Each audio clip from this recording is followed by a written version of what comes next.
৩,০০০ বছর আগের কথা। মধ্যপ্রাচ্যের এক ছোট্ট রাজ্য, নাম ইসরায়েল। একসময় এই জাতি ছিল আল্লাহর সবচেয়ে প্রিয় বান্দাদের উত্তরসূরি। ইব্রাহিম আলাইহিসসালামের রক্ত বইত তাদের শিরায়, ইসহাক আলাইহিসসালামের দোয়া ছিল তাদের পাথেয়। ইয়াকুব আলাইহিসসালামের ১২টি সন্তান থেকে জন্ম নেওয়া এই জাতি একটা সময় পুরো পৃথিবীতে তাওহীদের আলো ছড়িয়ে দিয়েছিল। কিন্তু মানুষ ভুলে যায়, সময়ের সাথে সাথে ভুলে যায়। নিয়ামত যখন বেশি হয় তখন মানুষ নিয়ামত দাতাকে ভুলে নিয়ামতের পিছনে ছুটতে থাকে। ঠিক তেমনি এই জাতিও ধীরে ধীরে আল্লাহর পথ থেকে সরে গিয়ে পার্শ্ববর্তী জাতিগুলোর দেবদেবীর দিকে ঝুঁকে পড়ল। আর এই পতনের চূড়ান্ত রূপ দেখা গেল যখন রাজা আহাব ক্ষমতায় এলেন। তিনি শুধু নিজে বিপদগামী ছিলেন না, বরং বিয়ে করলেন এমন এক রানীকে যার নাম ছিল ইজেবেল। ফিনিশিয়া থেকে আসা এই রানী ছিল বাল দেবতার অন্ধ উপাসক, আর তার হাত ধরেই পুরো ইসরায়েল জাতি ডুবে গেল শিরকের অন্ধকারে। বাল কে ছিল? বাল ছিল সেই যুগের সবচেয়ে জনপ্রিয় মিথ্যা দেবতা। ফিনিশিয়া থেকে শুরু করে কেনান পর্যন্ত লক্ষ লক্ষ মানুষ বিশ্বাস করত বাল হল ঝড়ের দেবতা, বৃষ্টির দেবতা, ফসলের দেবতা। তাকে খুশি করতে পারলে বৃষ্টি আসবে, ফসল ফলবে, সংসার ভরে উঠবে। আর তাকে রাগিয়ে দিলে খরা আসবে, দুর্ভিক্ষ আসবে, সব শেষ হয়ে যাবে। এই ভয় আর এই লোভ দিয়ে শয়তান যুগের পর যুগ মানুষকে নিজের ফাঁদে আটকে রেখেছিল। রানী ইজেবেলের প্রভাবে ইসরায়েলে বালের ৪৫০ জন পুরোহিত নিয়োগ পেল রাজকীয় মর্যাদায়। আল্লাহর নবীদের হত্যা করা হতে লাগল একের পর এক। মানুষ ভুলে গেল মুসা আলাইহিসসালামকে, ভুলে গেল দাউদ আলাইহিসসালামকে, ভুলে গেল সুলাইমান আলাইহিসসালামকে। পাথরের মূর্তির সামনে মাথা নত করতে লাগল সেই জাতি যারা একদিন আল্লাহর কালামে সিজদা দিত। ঠিক এই অন্ধকারের মাঝে আল্লাহ পাঠালেন তার এক বিশেষ বান্দাকে, হজরত ইলিয়াস আলাইহিসসালাম। না কোনো রাজকীয় পরিচয় তার, না কোনো বিশাল বাহিনী, শুধু বুকে আছে আল্লাহর উপর পাহাড় সমান ঈমান, আর হাতে আছে সত্যের অস্ত্র। তিনি প্রথমে রাজা আহাবের কাছে গেলেন এবং ঘোষণা করলেন, যতদিন না আল্লাহর হুকুম হবে ততদিন এই দেশে এক ফোঁটা বৃষ্টি পড়বে না। শুনতে হয়তো সাধারণ মনে হয়েছিল, কিন্তু দিন গেল, মাস গেল, বছর গেল, আকাশ শুকিয়ে পাথর হয়ে রইল, মাটি ফাটল, কূপ শুকিয়ে গেল, ফসলের মাঠ পুড়ে ছাই হয়ে গেল, মানুষ পানির জন্য হাহাকার করতে লাগল, পশু পাখি মরতে লাগল তৃষ্ণায়। কিন্তু বাল একটু বৃষ্টিও দিতে পারল না, কারণ বাল আসলে কিছুই না, পাথরের একটা টুকরো যার নিজের কোনো ক্ষমতা নেই। এভাবে কাটল পুরো ৩.৫ বছর। তারপর একদিন আল্লাহর হুকুম এলো, এবার পর্দা উঠবে, এবার সত্য আর মিথ্যার মাঝে চূড়ান্ত ফয়সালা হবে। ইলিয়াস আলাইহিসসালাম সরাসরি রাজদরবারে হাজির হলেন। রাজা আহাব তাকে দেখেই বললেন, এই তুমি সেই মানুষ যে ইসরায়েলকে বিপদে ফেলেছ? নবী একটুও না ঘাবড়ে বুক টান করে বললেন, না, ইসরায়েলকে বিপদে ফেলেছ তুমি আর তোমার পরিবার। তোমরা আল্লাহকে ছেড়ে বালের পূজায় মেতে উঠেছ। এই জাতির এই দুর্দশার জন্য দায়ী তোমরা। তারপর সেই ঐতিহাসিক ঘোষণা। ইলিয়াস আলাইহিসসালাম বললেন, পুরো ইসরায়েলকে ডাকো, বালের সব পুরোহিতকে ডাকো। আজ মাউন্ট কার্মেলে সবাই আসবে, আজ চূড়ান্ত ফয়সালা হবে। কার্মেল পাহাড়, এই পাহাড়টার একটা বিশেষ গুরুত্ব ছিল সেই সময়। মানুষ বিশ্বাস করত এটা বালের নিজস্ব পবিত্র ভূমি, বালের শক্তির কেন্দ্র। ইলিয়াস আলাইহিসসালাম ইচ্ছা করেই এই জায়গা বেছে নিলেন, কারণ তিনি বুঝেছিলেন মিথ্যাকে ভাঙতে হলে তার নিজের ঘরে গিয়ে ভাঙতে হয়।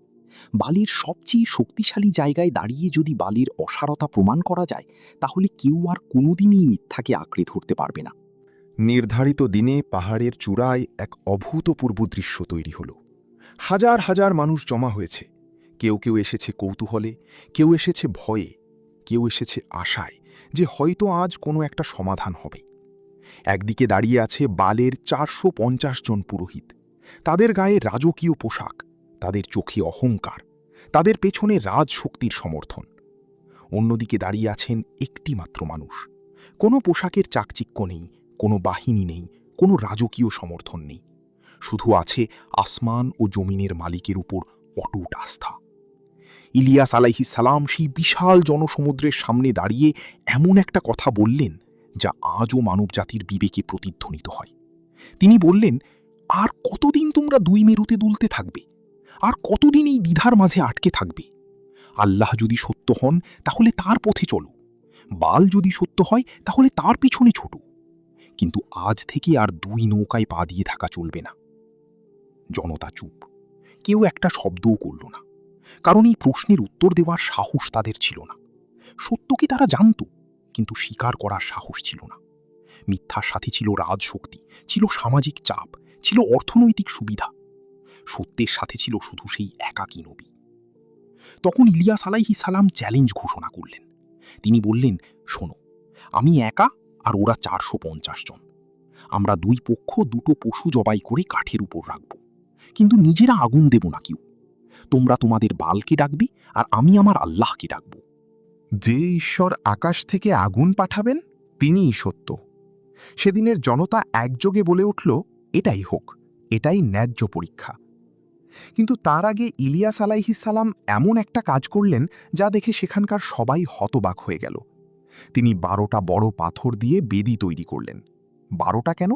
কারণ বনি ইসরায়েলের 12টা গোত্র, প্রতিটা পাথর যেন একটা গোত্রের প্রতিনিধিত্ব করছে। এটা ছিল একটা প্রতীকী বার্তা যে এই কুরবানি শুধু এক ব্যক্তির না, এটা পুরো জাতির পক্ষ থেকে আল্লাহর কাছে ফিরে আসার প্রতিশ্রুতি। বেদি তৈরির পর তিনি কাঠ সাজালেন, পশু জবাই করে মাংস রাখলেন। তারপর এমন একটা কাজ করলেন যা কেউ ভাবেনি। 3.5 বছরের ভয়াবহ খরায় যখন প্রতিটা ফোঁটা পানি সোনার চেয়েও দামি, সেই মুহূর্তে তিনি বললেন, বড় বড় কলসিতে পানি ভরে নিয়ে আসো। 4টা কলসি ভরো আর ঢালো বেদির ওপর। মানুষ অবাক, খরার এই সময়ে এত পানি নষ্ট কেন? কিন্তু নবীর হুকুম, তারা পানি ঢালল। তিনি বললেন, আর একবার। আবার ঢালল। তিনি বললেন, আর একবার। তৃতীয়বার। এবার পুরো বেদি ভেসে গেল পানিতে। কাঠ ভিজে একেবারে থকথকে, মাংসও ভিজে গেল। চারপাশে যে গর্ত খোঁড়া হয়েছিল সেটাও পানিতে পূর্ণ। এই দৃশ্য দেখে যে কেউ বুঝতে পারল এই ভেজা কাঠে কোনো স্বাভাবিক আগুন জ্বলবে না। এটা ছিল মিথ্যার সব অজুহাত আগেই বন্ধ করে দেওয়া। যদি পরে আগুন আসে তাহলে কেউ বলতে পারবে না যে কাঠে আগে থেকে ফুলিঙ্গি ছিল, লুকানো ছিল কিছু। সবকিছু সবার চোখের সামনে স্বচ্ছ। এবার বালির পুরোহিতদের পালা। সকাল থেকে শুরু হলো তাদের আচার। তারা বালের বেদির চারপাশে জড়ো হলো। শুরু হলো তাদের ডাক, হে বাল, হে আমাদের প্রভু, হে ঝড়ের দেবতা, আজ তোমার সন্তানরা তোমার কাছে সাহায্য চাইছে। আকাশ থেকে আগুন পাঠাও, আমাদের সম্মান রক্ষা করো। তাদের কণ্ঠস্বর পাহাড়ের গায়ে আছড়ে পড়তে লাগলো, কিন্তু আকাশ নীরব। তারা নাচতে শুরু করল। বালের পূজায় বিশেষ ধরনের নাচ ছিল, শরীর দুলিয়ে ঘুরে ঘুরে নাচ, হাত পা ছুঁড়ে চিৎকার করা। তারা ঘণ্টার পর ঘণ্টা নাচল, ঘাম ঝরল, কিন্তু আকাশে কোনো পরিবর্তন নেই। দুপুর গড়িয়ে গেল, সূর্য মাথার উপর থেকে পশ্চিমে হেলতে শুরু করল। তখন ইলিয়াস আলাইহিস সালাম একটু উপহাসের সুরে বললেন, ওহে, জোরে ডাকো। তোমাদের দেবতা কি ভাবনায় মগ্ন, নাকি সে কোথাও ব্যস্ত আছে? হয়তো সফরে গেছে, অথবা ঘুমাচ্ছে। জোরে ডাকো যেন তার ঘুম ভাঙে। এই কথা শুনে পুরোহিতরা আরও মরিয়া হয়ে উঠল। বালের পূজায় একটা ভয়াবহ রীতি ছিল, যখন তারা একদম মরিয়া হয়ে যেত তখন নিজেদের শরীরে তলোয়ার আর বর্ষা দিয়ে আঘাত করত, রক্ত বের করত। তারা বিশ্বাস করত এই রক্ত দেখে বাল সন্তুষ্ট হবে। সেদিন কার্মেল পাহাড়ের চূড়ায় সেই ভয়াবহ দৃশ্য ঘটল। পুরোহিতরা নিজেদের শরীর কাটতে লাগল, রক্তে লাল হয়ে গেল তাদের পোশাক। বেদির চারপাশে রক্তের ধারা বইল। হাজার হাজার মানুষ এই দৃশ্য দেখে আতঙ্কিত হয়ে গেল। কিন্তু আকাশ নীরব রইল। বিকেল গড়াল। বিকেল সন্ধ্যায় পরিণত হতে লাগল। চারপাশে আলো কমে আসছে। বালের পুরোহিতরা এখন ক্লান্ত, রক্তাক্ত, হতাশ। সকাল থেকে সন্ধ্যা পর্যন্ত চিৎকার করে নাচে গিয়ে নিজেদের শরীর কেটে তারা কি পেল? কিছুই না। পাথরের মূর্তি যে পাথরই থেকেছে সারাদিন, একটা ফুলিঙ্গিও আসেনি আকাশ থেকে। সেদিনের সেই দৃশ্য মিথ্যার সবচেয়ে বড় প্রকাশ। লক্ষ লক্ষ মানুষ শতাব্দীর পর শতাব্দী যে দেবতার কাছে মাথা নত করে এসেছে, সে দেবতা একটা শুকনো কাঠে আগুন দেওয়ার ক্ষমতাও রাখে না। এবার ইলিয়াস আলাইহিস সালাম এগিয়ে এলেন। সন্ধ্যার সেই বিশেষ মুহূর্তে, যখন দিন আর রাতের মাঝে একটা সীমারেখা তৈরি হয়, সেই মুহূর্তে তিনি তার বেদির কাছে দাঁড়ালেন। চারপাশে থরথর করে কাঁপছে হাজার হাজার মানুষ। কি হবে এবার? আল্লাহর নবী কি সফল হবেন, নাকি এটাও শূন্য হাতে শেষ হবে? ইলিয়াস আলাইহিস সালাম বালের পুরোহিতদের মতো কোনো নাচ করলেন না, কোনো চিৎকার করলেন না, নিজের শরীরে কোনো আঘাত করলেন না। তিনি শুধু 2 হাত আকাশের দিকে তুললেন, আর তারপর এমন একটা দোয়া করলেন যা বাইবেলের পাতায় আজও লেখা আছে। তিনি বললেন, হে আল্লাহ, হে ইব্রাহিম, ইসাক এবং ইয়াকুবের রব, আজ এই মুহূর্তে এই হাজার হাজার মানুষের সামনে প্রমাণ করে দিন যে আপনি একমাত্র সত্য ঈশ্বর। প্রমাণ করে দিন যে আমি আপনার আদেশেই এই সব করেছি। হে আমার রব, আমাকে উত্তর দিন। এই পথহারা জাতির হৃদয়কে আবার আপনার দিকে ফিরিয়ে দিন। দোয়া শেষ হলো। এরপর যা হলো তা ছিল এমন যা মানুষের কল্পনার বাইরে। আকাশ চিরে নেমে এলো আগুন। আকাশ চিরে নেমে এলো আগুন। কোনো মেঘ নেই, কোনো বজ্রপাত নেই, কোনো পূর্ব সংকেত নেই। হঠাৎ করে সরাসরি আকাশ থেকে এক অলৌকিক আগুনের শিখা আছড়ে পড়ল সেই ভেজা বেদির ওপর। মাংস পুড়ে গেল মুহূর্তে, ভেজা কাঠ পুড়ে ছাই হয়ে গেল, পাথরের বেদি পর্যন্ত গলে গেল সেই আগুনের তাপে। আর সবচেয়ে অবিশ্বাস্য যেটা হলো, সেই গর্তে জমে থাকা পানি চোখের পলকে বাষ্প হয়ে উড়ে গেল। কিছুই রইল না, কাঠ নেই, মাংস নেই, পাথর নেই, পানি নেই, শুধু ছাই আর সেই অলৌকিক আগুনের স্মৃতি। পাহাড়ের চূড়ায় সেই মুহূর্তে পিং পড়লেও শোনা যেত। তারপর হাজার হাজার মানুষ একসাথে মাটিতে লুটিয়ে পড়ল। তারা কাঁদছে, তারা সিজদা দিচ্ছে, তারা বলছে, আল্লাহই একমাত্র সত্য রব, আল্লাহই আমাদের ঈশ্বর। সকাল থেকে সন্ধ্যা পর্যন্ত বাল একটা ফুলিঙ্গিও দিতে পারেনি, আর আল্লাহ একটা দোয়ায় পাথর পর্যন্ত গলিয়ে দিলেন। শতাব্দীর মিথ্যা এক মুহূর্তে ধুলোয় মিশে গেল। বালের সেই 450 জন পুরোহিত যারা দিনের পর দিন মানুষকে ধোঁকা দিয়ে আসছিল, তাদের সেদিন চরম পরিণতির মুখোমুখি হতে হলো। মিথ্যা চিরতরে নিশ্চিহ্ন হল। কিন্তু এখনও একটা বড় কাজ বাকি। 3.5 বছর ধরে আকাশ শুকনো, মানুষ, পশু পাখি, গাছপালা সবই তৃষ্ণায় কাতর। এই জাতি এখন আল্লাহর দিকে ফিরে এসেছে। এখন তাদের প্রয়োজন আল্লাহর রহমত। ইলিয়াস আলাইহিস সালাম আবার পাহাড়ের চূড়ায় গেলেন। এবার মাটিতে মাথা রেখে দীর্ঘ সেজদায় পড়লেন। তারপর তার সেবককে বললেন, যাও, সাগরের দিকে তাকাও, কিছু দেখা যায় কিনা বলো। সেবক গেল, ফিরে এসে বলল, না, কিছু নেই, আকাশ একদম পরিষ্কার। নবী বললেন, আবার যাও। সেবক আবার গেল, ফিরে এলো, না, কিছু নেই। এভাবে 6 বার গেল। প্রতিবারই একই উত্তর, আকাশ পরিষ্কার, কোনো মেঘ নেই, কোনো বৃষ্টির আভাস নেই। কিন্তু নবী হাল ছাড়লেন না।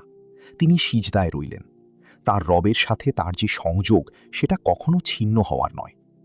7ম বার সেবক গেল। এবার ফিরে এসে তার চোখে বিস্ময়। সে বলল, একটা মেঘ দেখা যাচ্ছে সাগরের উপরে, কিন্তু খুব ছোট, একটা মানুষের হাতের তালুর মতো। ইলিয়াস আলাইহিস সালাম সিজদা থেকে মাথা তুললেন, মুখে একটা প্রশান্তির ছায়া। তিনি সাথে সাথে রাজা আহাবকে বার্তা পাঠালেন, দ্রুত তোমার রথ প্রস্তুত করো, পাহাড় থেকে নেমে যাও, বৃষ্টি আসার আগেই নামতে হবে, নইলে পথ বন্ধ হয়ে যাবে। সেই হাতের তালুর মতো ছোট্ট মেঘটুকু মাত্র কিছুক্ষণ আগেও যার অস্তিত্ব ছিল না, সেটা দেখতে দেখতে বাড়তে লাগল, ছোট থেকে বড়, বড় থেকে আরও বড়। আকাশের একটা কোণ থেকে পুরো আকাশ জুড়ে ছড়িয়ে পড়ল গাঢ় কালো মেঘ। প্রচণ্ড ঝড়ো হাওয়া উঠল, পাহাড়ের গাছপালা দুলতে লাগল। আর তারপর একটু একটু করে শুরু হলো বৃষ্টি। প্রথমে গুঁড়ি গুঁড়ি, তারপর ঝমঝম, তারপর মুষলধারে। 3.5 বছরের জমানো তৃষ্ণা একসাথে মেটাতে এলো আকাশের বৃষ্টি। মাটি ভিজল, পাথর ভিজল, মানুষের মুখ ভিজল, চোখ ভিজল। হাসি আর কান্না একসাথে মিলে গেল সেই বৃষ্টির জলে। বাল 3.5 বছরে একটা ফোঁটা দিতে পারেনি, আর আল্লাহ এক মুহূর্তে আকাশ ভেঙে বৃষ্টি দিলেন। কিন্তু সত্যের এই মহাবিজয়ের পরেও অহংকার মরল না।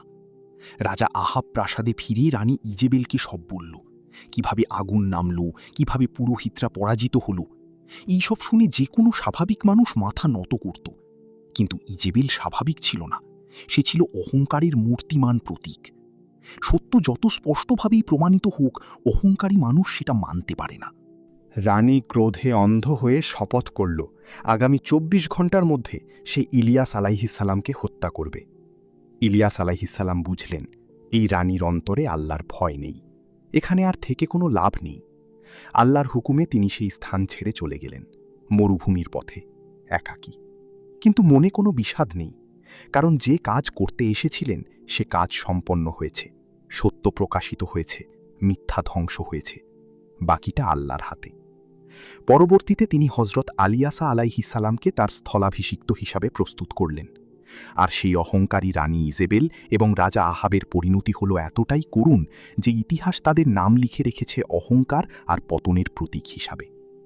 এই গল্পটা ৩,০০০ বছরের পুরনো, কিন্তু এই গল্পের প্রশ্নগুলো একটুও পুরনো হয়নি। পবিত্র কুরআন কেন এই বাল দেবতার কথা উল্লেখ করেছে? কুরআনে কোনো কথাই অর্থহীন নয়। আল্লাহ আমাদের বোঝাতে চেয়েছেন বাল শুধু একটা পাথরের মূর্তির নাম নয়। বাল হলো এমন যে কোনো কিছু যার উপর মানুষ আল্লাহর চেয়ে বেশি নির্ভর করে, যাকে সে আল্লাহর চেয়ে বেশি ভয় পায়, যার কাছ থেকে সে আল্লাহর চেয়ে বেশি আশা রাখে। আজকের দুনিয়ায় আমাদের বাল দেবতাগুলো কারা? আমাদের চাকরি, আমাদের ব্যাংক ব্যালেন্স, আমাদের বসের মেজাজ, আমাদের সোশ্যাল স্ট্যাটাস, আমাদের ডিগ্রির অহংকার। আমরা মুখে বলি আল্লাহই রিজিকদাতা, কিন্তু একটু কঠিন পরিস্থিতি এলেই কি আমরা হালাল হারামের সীমা পেরিয়ে যাই না? ঘুষ দিই কারণ মনে হয় না দিলে হয়তো কাজ হবে না। মিথ্যা বলি কারণ মনে হয় সত্য বললে ক্ষতি হবে। হারাম উপায় রোজগার করি কারণ মনে হয় হালাল পথে হয়তো পেট চলবে না। এটা কি ঠিক সেই প্রাচীন ইসরায়েলিদের মতো না?